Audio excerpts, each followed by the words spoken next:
My name's Megan Hill, and I live in Western Massachusetts. And in an average day, I get up about 5:30 in the morning. I edit for the Gospel Coalition, and so I do some editing and writing work for them.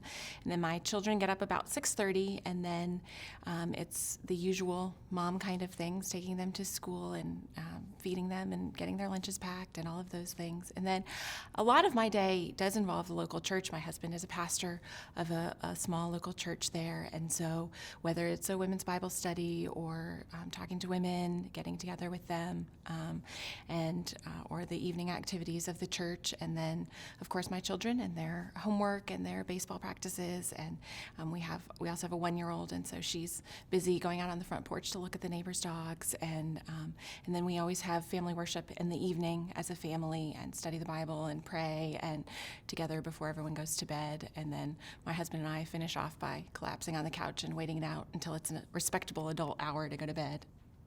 Living in Massachusetts is a very secular environment, and so there are not a lot of Christians, I would say, outside of the church that are in my life.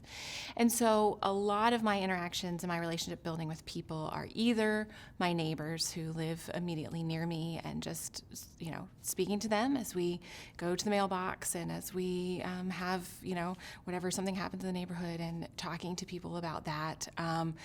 And that's something that I think is often unusual in New England. People very much, as we say, keep themselves to themselves. And so whenever I have that opportunity, my neighbors are out in their yard and we're out, which is much easier in June than it is in December. But even, shoveling snow together, whatever, building relationships that way. And then through my children, whether they're playing on a sports team or they have some activity or we're at the playground together, and just getting to know the other moms who are there and just having conversations with them. For me, it's easy because what I do is very related to Christ. And so just even the what do you do question, my husband is a pastor of a church, or I am a writer, and well, what do you write? Well, I am a Christian, and so I write things about the Bible.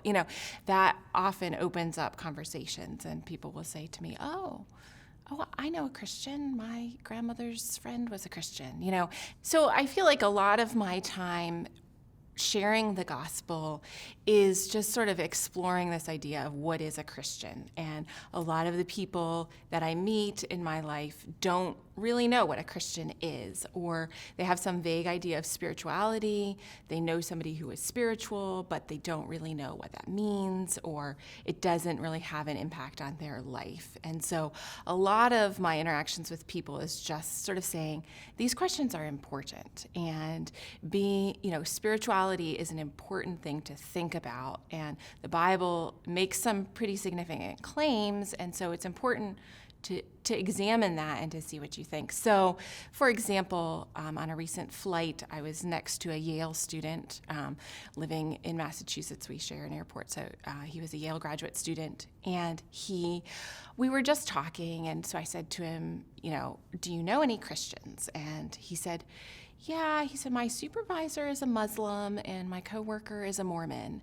And I said, yeah, but that's not really what a Christian is, And he said, well, I've thought some about religion, but I don't really have time for that, And I said, well, that's really important, and thinking about your spiritual life is a really important thing. And he said, yeah, I probably should, And so I said, well, as Christians, we believe that, Jesus was God, and that he came and took on human flesh and entered into our human condition, and that he took on the punishment for our sin. And he said, yeah, I think I've heard that. And, and I just left it with him, just encouraging him to seek out the answers for himself and to read the Bible. And I find that that's a lot of where my conversations go. There was another mom that was at a basketball practice with my kids, and